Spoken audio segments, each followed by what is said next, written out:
तिथियरं केवलियं पडमीय शिरसा विशुद्धभावेन तिथियरं भावेमिहो अपविशो हि कारणठमय।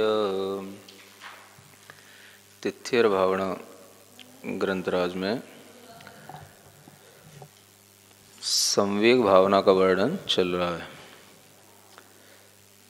संवेग भावना का वर्णन करते हुए पहले भी किस किस तरह से संवेग भाव उत्पन्न होता है और वह नया नया संवेग भाव किस चिंतन से उत्पन्न किया जाता है, ऐसा कहा गया था।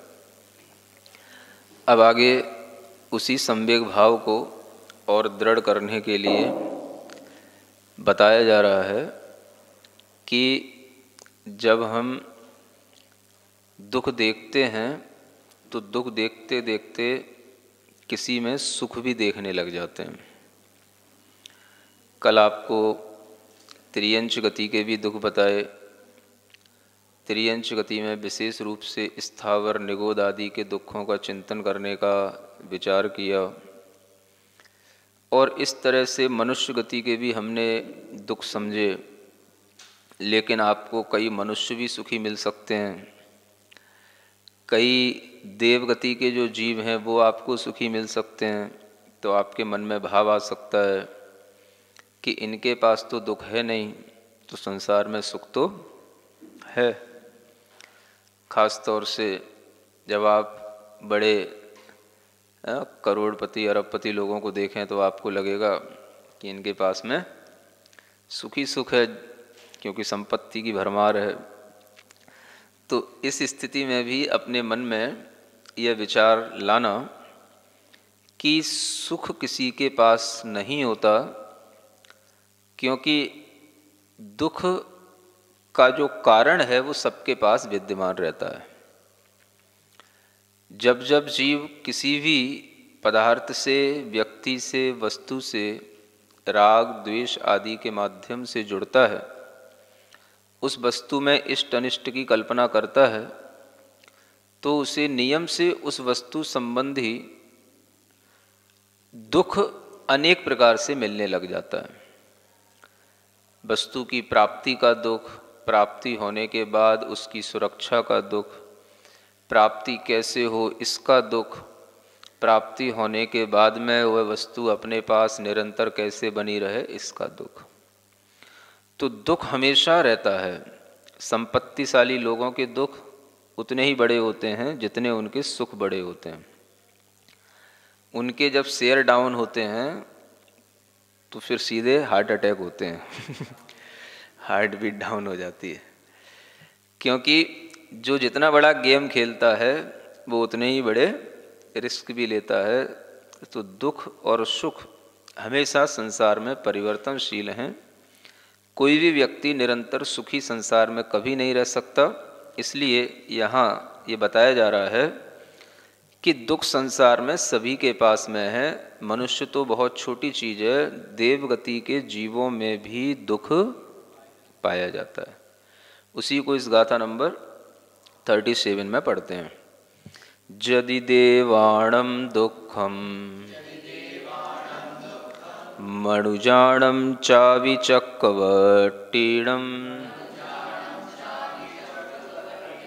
किहिलोये पुरुषौखं संवेगो तस्य हो दिणवो।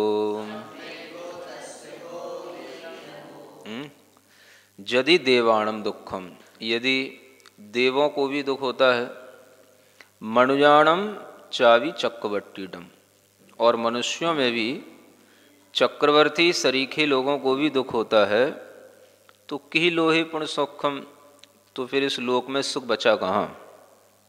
यानी लोक में कहीं पर भी सुख नहीं होता।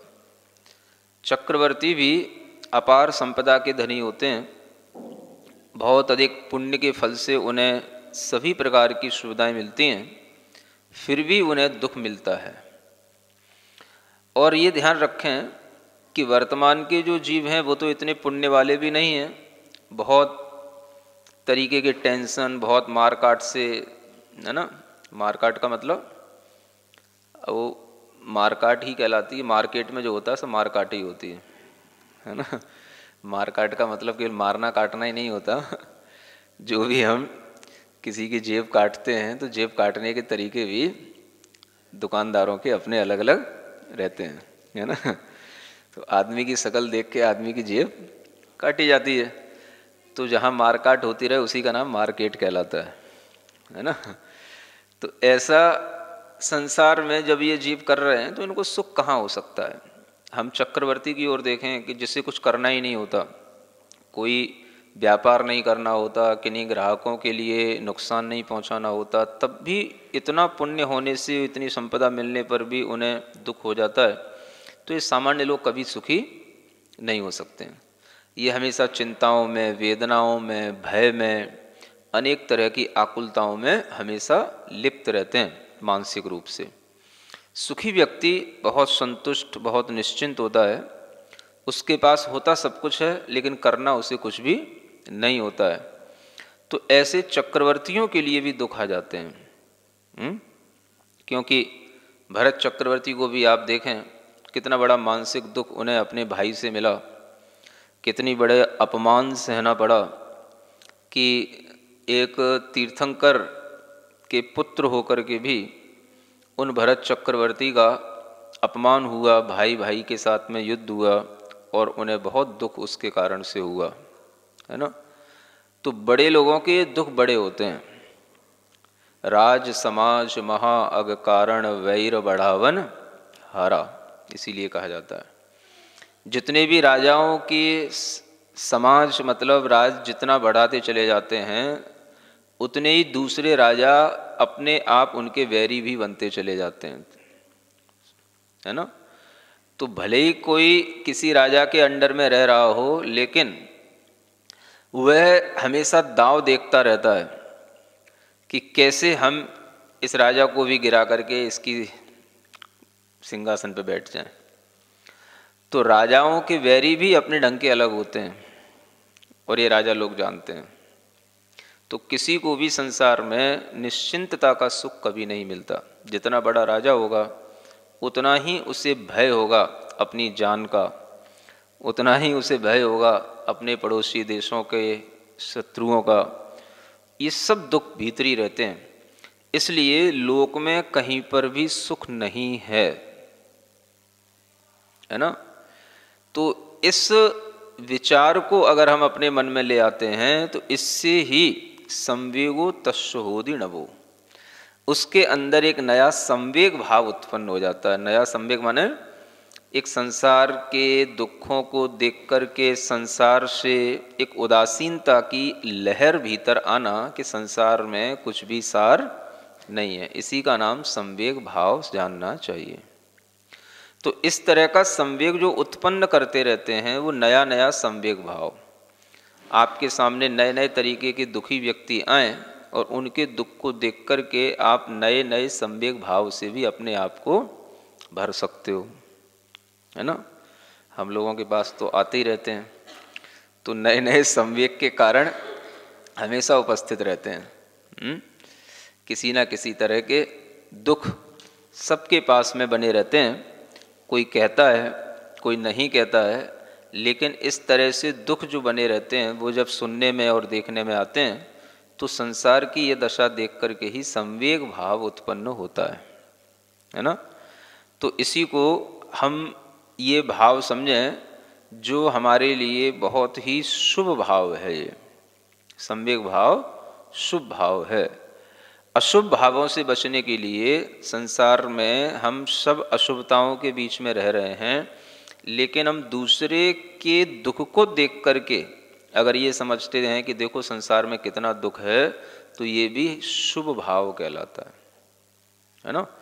तो अपने भावों को शुभ बनाने के लिए हम संसार से थोड़ा सा विरक्त जब होते हैं, संसार के दुखों को देख करके जब हम उससे अपना एक लगाव थोड़ा कम करते हैं और अपने भीतर जो एक आवेग रहता है उसको हम रोकते हैं, तो वही हमारे लिए शुभोपयोग शुभ योग बन जाता है और उसी के माध्यम से हमारे अंदर संवेग भाव उत्पन्न होता है। तो ऐसा संवेग भाव हम चिंतन से भी कर सकते हैं और वर्तमान समय की परिस्थितियों को देख करके भी कर सकते हैं। पूर्व पुरुषों के दुखों को सुखों को समझ करके भी कर सकते हैं और वर्तमान के लोगों के दुख सुखों को देख करके भी इस तरह का संवेग भाव किया जा सकता है। ये खुली किताब है जगत, और इस जगत की इस खुली किताब को अगर हम पढ़ते रहेंगे सही ढंग से तो हमारे अंदर अपने आप संवेग भाव वैराग्य भाव बना रहता है। इसलिए यहाँ कहा जा रहा है, महापुण्य के महाफलों से महावैभवशाली देव इंद्र चक्री राजा का दुख से होता मन खाली। ऐसे पुण्यवंतों को जग में यदि दुख होता है तो सुख किसको होगा सोचो, क्यों विषयों में खोता है ना। इसी के साथ और एक गाथा में कहते हैं कि संवेग की वृद्धि कैसे होती है। अगर आप संसार की वास्तविकता को जानना चाहते हैं और संसार को एट ए ग्लांस जिसको बोलते हैं, है ना, एक दृष्टि में अगर आप उसको देखना चाहते हैं तो आपको क्या करना पड़ेगा, ये यहाँ बताया जा रहा है। जिण सत्थाणम पठणे चौ अणुगम ही रोचमाणस वैरगम खलु वड्ढदी संवेगो तस्य हो दिणवो। अब यहाँ और उपाय बताया जा रहा है। अगर आप संवेग भाव को बढ़ाना चाहते हैं, संसार के दुख तो अपने आप मिलते ही हैं, लेकिन उन दुखों में दुखी ना होकर के उनसे कुछ पाठ सीखने का नाम संवेग भाव है ना। दुख तो सबके ही पास होते हैं, तो संवेग अगर हम बढ़ाना चाहते हैं तो हमें क्या करना पड़ेगा। जिण सत्थाणम पठणे, जिनेंद्र भगवान के द्वारा कहे हुए ये जो शास्त्र हैं इनको हम पढ़ें, है ना। जिन शास्त्रों के पढ़ने से और चौ अणुयोगम ही रोचमाणस, चारों अनुयोगों की जो रुचि रखने वाला जीव होता है ना, जिन शास्त्रों के जो ये चार अनुयोग हैं इनको पढ़ने में जो रुचि रखता है, वैरगम खलु वड्ढदी, उसके वैराग्य की वृद्धि होती है और उसी का संवेग भाव भी नया हो जाता है। तो हमें अपने संवेग भाव को बढ़ाने के लिए क्या करना पड़ता है।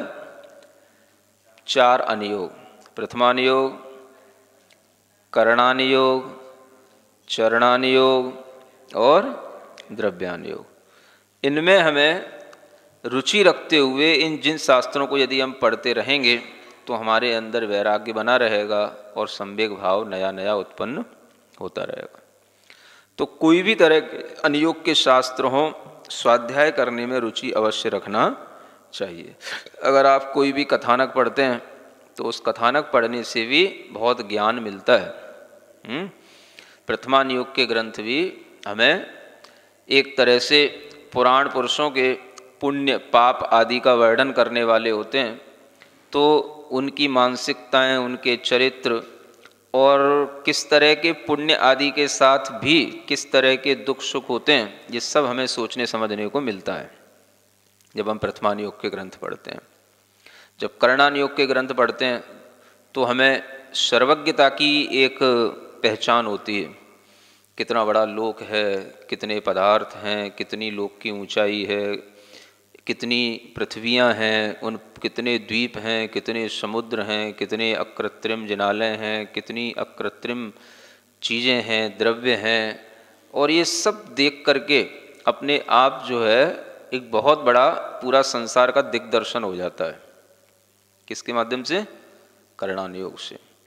और जितना भी हमें भीतरी परिणामों का गणित है वो भी सब उससे सीखने को मिलता है।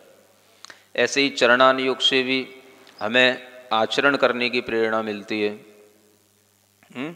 गृहस्थों को किस तरह से, किस भूमिका में कौन सा आचरण करना चाहिए, आचरण की दृढ़ता कैसे बनाई जाती है, आचरण की वृद्धि कैसे की जाती है, फिर उस चरित्र की रक्षा कैसे की जाती है, ये सब चीज़ें भी हमें चरणान योग से सीखने को मिलती हैं। और अपने जीवादि 7 तत्वों का श्रद्धान होना, ज्ञान होना, है ना, वही जीव संसार में है, वही जीव मोक्ष में है, वही जीव कर्म चेतना के साथ है, वही कर्म फल चेतना के साथ है, वही ज्ञान चेतना में कन्वर्ट हो जाता है। तो कैसे उस जीव के ये भावों में परिणमन से क्या उसकी पर्यायें बदल जाती हैं, कैसे उसके गुणों में शुद्धि हो जाती है, ये सब हमें द्रव्यान योग के माध्यम से पता होता है। तो ऐसे इन 4 अनुयोगों के पढ़ने से अपने आप राग की कमी होती है और वैराग्य की वृद्धि होती है ना। वैराग का मतलब क्या है? राग का अभाव होना, राग की कमी होना। तो उसी राग की कमी होने पर अपने आप जो भाव आएगा उसी का नाम वैराग्य है। और वैराग्य रहेगा तो संवेग भी रहेगा, इसलिए संवेग और वैराग्य की जोड़ी समझना चाहिए, है ना। संवेग की वृद्धि करोगे तो वैराग्य की वृद्धि होगी। संवेग भाव विचार करते करते आपके मन में आया, अरे कैसा संसार है, क्या रखा है इस संसार में, कितने क्षण भंगुर इस शरीर के लिए जीव कितने कितने इच्छाएं करता है, कितनी कितनी तृष्णाएं रखता है। तो संवेग आते ही आपको वैराग्य आने लग जाएगा, है ना। ऐसा यह संवेग और वैराग्य के बीच का एक अच्छा संबंध रहता है, उसी को हम समझते हुए अगर वैराग्य को भी बढ़ाते हैं तो संवेग भी अपने आप बढ़ने लग जाता है। प्रथम करण और चरण द्रव्य से चतु अनुयोग शास्त्र आधार, इन शास्त्रों के पढ़ने से ही होता है संवेग अपार। धर्म कार्य से हो मन हर्षित, भाव विराग बड़े उर्धार, नए नए संवेग भाव की बढ़ती होवे तो जग पार। ठीक है, यह संवेग की वृद्धि करने के ये कुछ उपाय बताए जा रहे हैं। और वह संवेग कैसे बढ़ता है, किस तरह के साधकों के लिए बढ़ता है, ये और आगे की एक गाथा में बताया जा रहा है। गाथा नंबर 39। आवेगो उवेगो उससे को नत्थि जस्य साहुस, निवेग परो आदा, संवेगो तस्य हो दिणवो। अब यहाँ कुछ चीज़ें बताई जा रही हैं। आवेग, उद्वेग और उत्सेक, है ना। वेग में ही अलग अलग तरह के उपसर्ग लग करके अलग अलग तरह के शब्द बन जाते हैं। संस्कृत थोड़ी बहुत पढ़ी होगी कि जैसे एक शब्द है हार, है ना, हिरी क्रिया से हरती अर्थ में। अब हार में आ उपसर्ग लगा दो तो बन गया आहार, वी लगा दो तो बन गया विहार, नी लगा दो तो बन गया निहार, सम लगा दो तो बन गया संहार, प्र लगा दो तो बन गया प्रहार, उप लगा दो तो बन गया उपहार। और कुछ बचा? है ना। शाकाहार, शाक उपसर्ग नहीं है, उपसर्ग सीमित होते हैं, है ना, उपसर्ग निश्चित होते हैं, वो तो शब्द है। तो जिस तरह से ऐसे ये शब्द बनते जाते हैं, ऐसे ही वेग शब्द में उत, निर, है ना, और आ आदि उपसर्ग लगाने पर अनेक शब्द बन जाते हैं। आवेग बन जाएगा, वेग में आ लगा दिया तो क्या बन गया आवेग। आवेग तो आप समझते ही हैं, माने वेग की और तीव्रता का नाम आवेग कहलाता है। आप आज बड़े आवेग में दिखाई दे रहे हैं, माने आक्रोश में दिखाई दे रहे हैं, है ना। तो ये आवेग कहलाता है। माने क्रोध का भी एक वेग होता है, इसको आवेग कहा जाता है। किसी भी चीज़ का मन में जो एक वेग होता है उसको आवेग कहते हैं।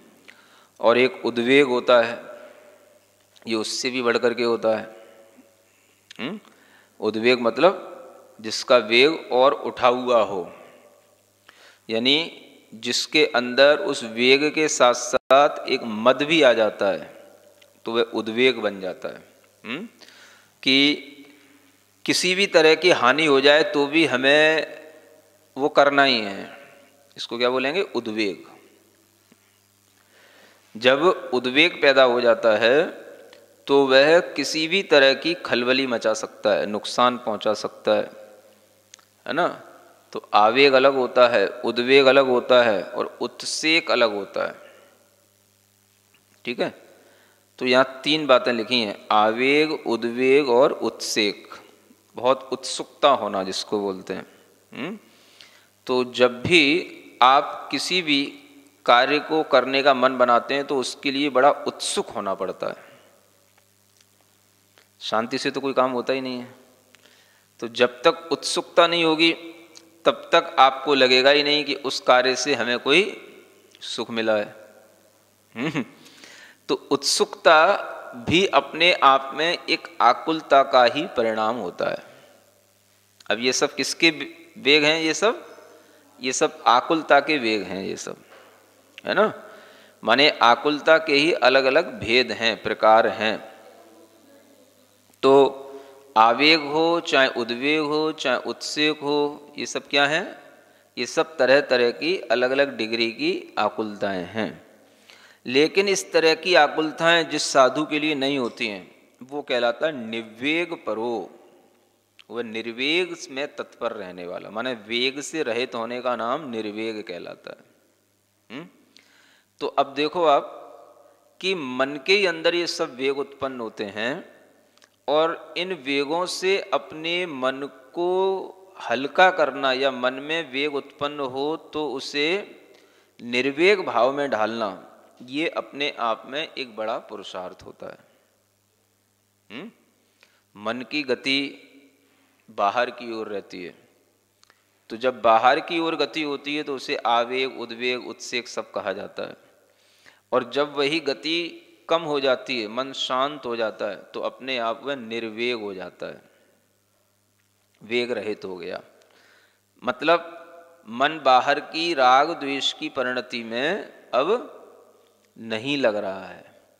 तो मन के अंदर जितनी राग द्वेष की परिणति शांत होगी उसमें उतना ही निर्वेग भाव आता है। इस निर्वेग भाव से संयुक्त जो आधा माने आत्मा है उसका संवेग भी नया नया होता रहता है। यानी जो अपने मन को ठंडा करता रहे, क्या करता रहे? ठंडा कैसे किया जाता है? मन को जब आवेग कब आएगा? जब गर्म होगा। दूध है, जब गर्म हो गया गर्म हो गया गर्म हो गया तो पहले थोड़ा थोड़ा सा क्या करता है? भदभद भदभद भदभद करता है, और गर्म हो गया और गर्म हो गया तो उफन गया। समझ आ रहा है ना? और उसको हमने अगर नीचे भी उठा करके रख दिया अग्नि से तो भी उसमें वह उफान चलता रहता है। तो ये 3 चीजें हो जाती हैं। आवेग मतलब खदबद खदबद होने लगना, है ना। उद्वेग मतलब उफनने लग जाना। उत्सेक मतलब नीचे रख दिया, उफान भी नहीं है, आवेग भी नहीं है, तो भी उसमें गर्माश है, बहुत गर्म है, वो उत्सेक है उसका, है ना। अब बिल्कुल ठंडा हो गया, शांत हो गया तो कहलाया वो निर्वेग भाव में आ गया। तो ऐसे ही मन को ठंडा करना रहता है, करना पड़ता है ना। तो ठंडे मन को कहा जाएगा निर्वेग से सहित मन है।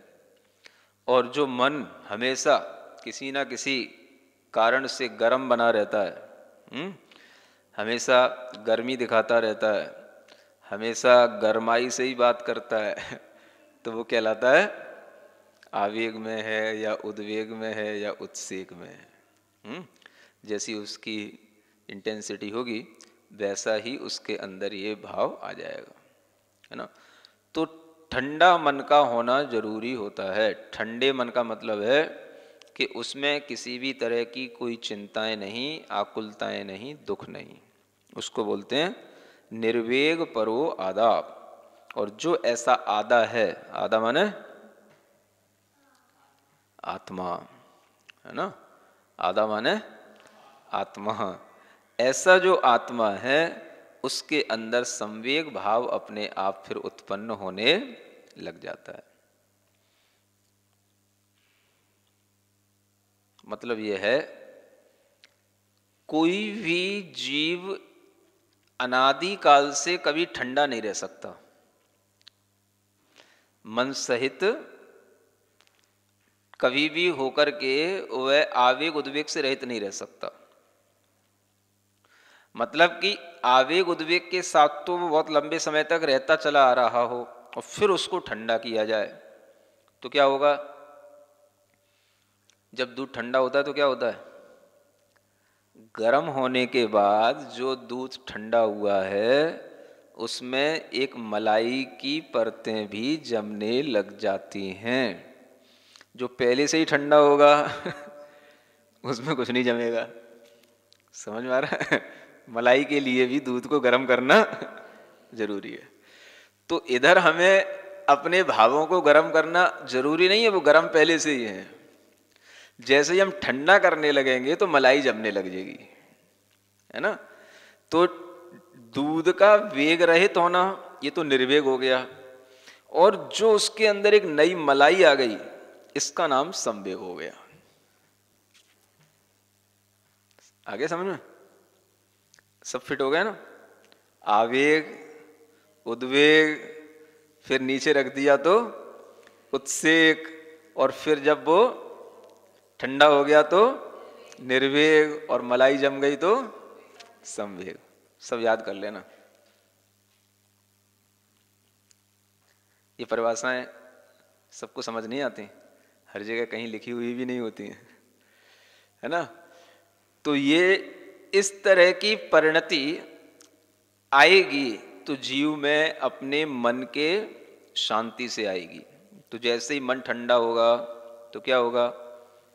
उसके लिए अच्छी मलाई खाने को भी मिलेगा और दूध भी शांति से ढंग से पीने को मिलेगा। गरम दूध तो मुंह भी जला देता है, इसलिए ठंडे मन से ही अच्छे काम होते हैं। ठीक है ना। तो उसी को हम देखें क्या लिखा है इसमें। अब ये होता पर कार्यों में उत्कंठित जो तीव्रतमा आवेग कहा, तीव्रतरी फिर वही लालसा ध्यानी का उद्वेग रहा। मंद मंद आकांक्षा रहना उत्सुकता का होना है। शांत ध्यान निर्वेग भाव से मन संवेग सलोना है। जब हम ध्यान की ओर आते हैं, किसकी ओर? हाँ, तो ध्यान की ओर आने पर हमारे लिए ध्यान में आने का भाव तभी बनेगा जब हम पर कार्यों में अपनी उत्कंठा को कम करेंगे। उत्कंठा, लालसा, तीव्र भाव, इसको जब हम कम करते हैं तभी हम ध्यान में आ पाते हैं, है ना। तो अगर हम यहाँ देखें तो यहाँ पर आवेग को तीव्रतम कहा है और उद्वेग को उससे हल्का कहा है, तीव्रतर। हमने अभी आपसे जो समझाया था वो क्या समझाया कि आवेग से उद्वेग अधिक है ना। और यहाँ क्या लिखा है कि आवेग से उद्वेग जो है हल्का है।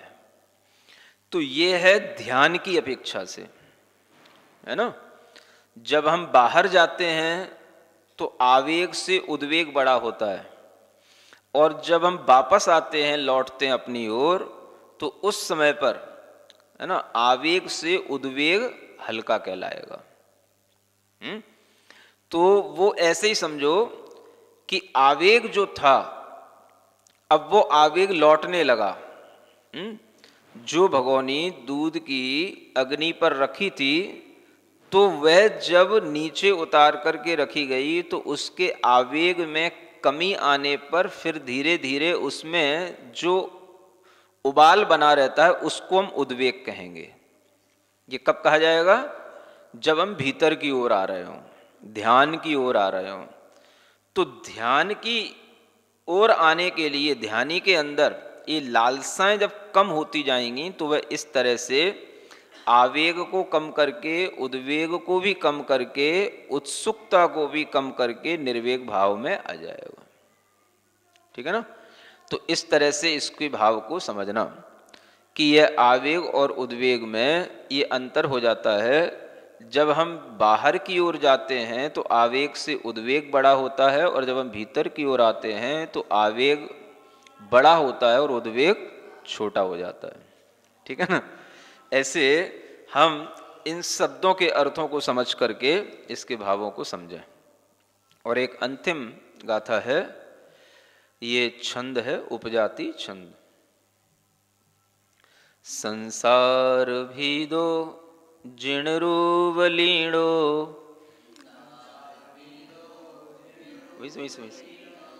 जिणस धम्मे हरिसो विशुद्धो, संसार पारीण विमुक्त चित्तो, णवो णवो सो सुभाव जुत्तो।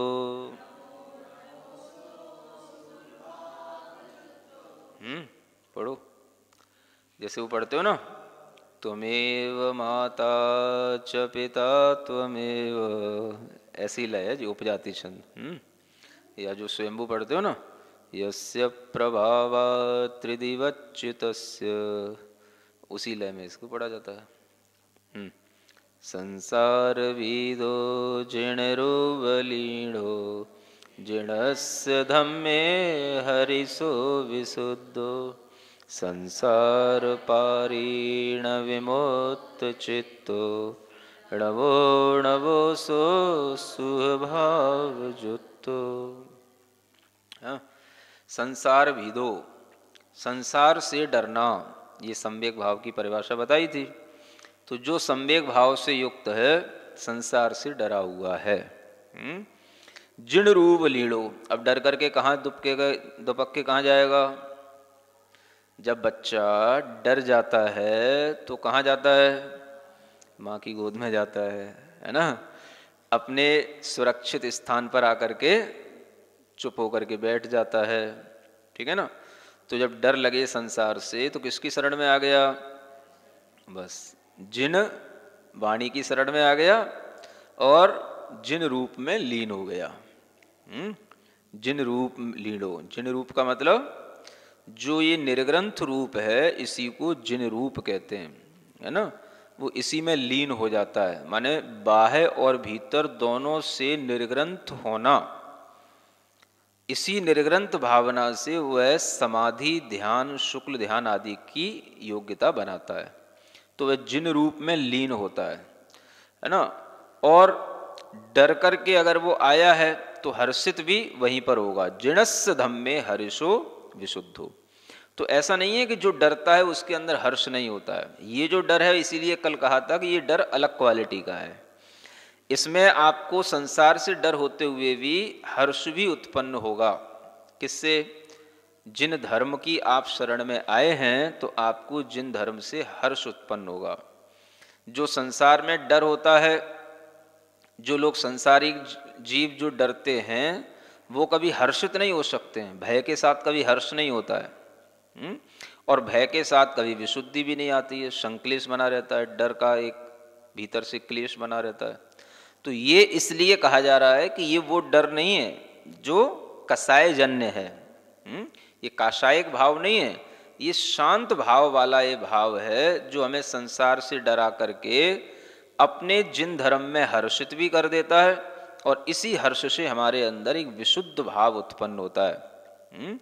हम सभी प्रकार के क्लेशों से ऊपर उठ करके विशुद्धि का आनंद लेते हैं, शुद्ध भाव का आनंद लेते हैं। तो इस तरह से जो करता रहता है वह संसार पारीण विमुक्त चित्तो, है ना।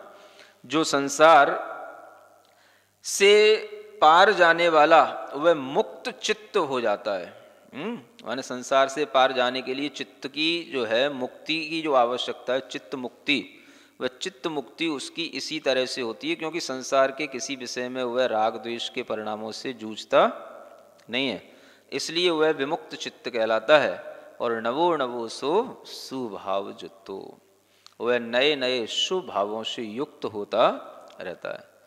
तो अगर अपने को शुभ भाव नए नए चाहिए हैं प्रतिदिन कि हम अशुभ भावों में न लगें, शुभ भाव बनाए रखें, तो क्या करना है? संसार से डरना, जिनेंद्र भगवान के रूप में, है ना।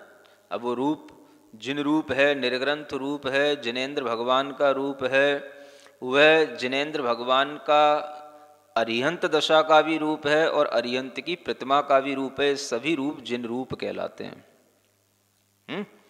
तो जिन रूप में लीन होना और जिनेंद्र भगवान के बताए हुए धर्म में हर्षित होना और हर्षित होकर के अपने अंदर विशुद्धि बढ़ाना और इस तरह से अपने चित्त को संसार के पार ले जाना, संसार से मुक्त करके संसार के पार ले जाना, तो आपका वह शुभ भाव हमेशा बना रहेगा। उस शुभ भाव से ही इस तरह के पुण्य तीर्थंकर कर्म का बंध होता है। इसलिए इस भाव को ध्यान में रखना जरूरी है। चारों गति से त्रस्त हुआ जो जिन स्वरूप में लीन हुआ, श्री जिनवर के कथित धर्म में हर्षित होकर शुद्ध हुआ। जिसका चित्त विमुक्त हुआ है सांसारिक अभिलाषा से, नया नया संवेग भाव वह अनुभव करे शिवाशा से। शिवाशा माने मोक्ष की आशा से। तो जो अपने आप को मुक्त करना चाहता है उसके लिए मुक्ति की इच्छा भी अन्य इच्छाओं से हटाने में सहयोगी बन जाती है। इच्छाएं तो अगर देखा जाए तो दो भागों में ही विभक्त हो सकती हैं, या संसार की इच्छाएं या मुक्ति प्राप्त करने की इच्छा। तो जब मुक्ति की इच्छा उत्पन्न होती है तो ये सांसारिक अभिलाषाएं अपने आप कम होती चली जाती हैं। इसलिए संसारी जीव संसार को नहीं छोड़ पाता क्योंकि उसके अंदर मुक्ति का कोई भाव, मुक्ति की इच्छा होती ही नहीं है। तो अब अगर हम इस तरह से जिनेंद्र भगवान का रूप देख करके, जिन धर्म को समझ करके उसी में लीन होने के लिए हम अपने इच्छा बनाते हैं तो अपने आप संसार की इच्छाएं कम होती जाती हैं। यथा यथा समायाति संवित्तौ तत्त्वमुत्तमम् तथा तथा न रोचन्ते विषया सुलभा अपि। इसीलिए कहा गया है इष्टोपदेश में कि जैसे जैसे हमारी रुचि अपने आत्म तत्व का, उत्तम तत्व का संवेदन करने में लग जाती है, वैसे वैसे हमारी रुचि में सुलभ विषय भी अच्छे नहीं लगते हैं। तो जो विषय हमको सुलभ भी उपलब्ध होते हैं वो भी हमारी रुचि में नहीं आते हैं, हम उनकी अभिलाषा नहीं करते हैं क्योंकि हमें अपने स्वयं के संवेदन में आनंद आने लगता है। इसलिए यह इच्छाएं डाइवर्ट की जाती हैं। अपने आप इन इच्छाओं का अभाव नहीं होता। इच्छा में अगर हम दूसरा एक रुचि पैदा कर देते हैं तो दूसरी रुचि अपने आप कम हो जाती है। तो दोनों तरह की इच्छाएं एक साथ नहीं चलती। एक ही इच्छा आपके लिए हमेशा काम करती है और वो इच्छा एक ही होती है, चाहे संसार की हो या मुक्ति की हो। तो सब ये समझने के लिए प्रयत्नशील रहें कि कौन सी इच्छा हमारी मुक्ति के लिए होती है और वो कितनी देर रहती है, और संसार की इच्छाएं कितनी देर रहती हैं। अगर इसमें हमारा जिसका पल्ला भारी होगा हमें वही चीज़ मिलती है, ठीक है ना। इस तरह से यह संवेग भावना भी पूर्ण हो जाती है 40 गाथाओं के माध्यम से।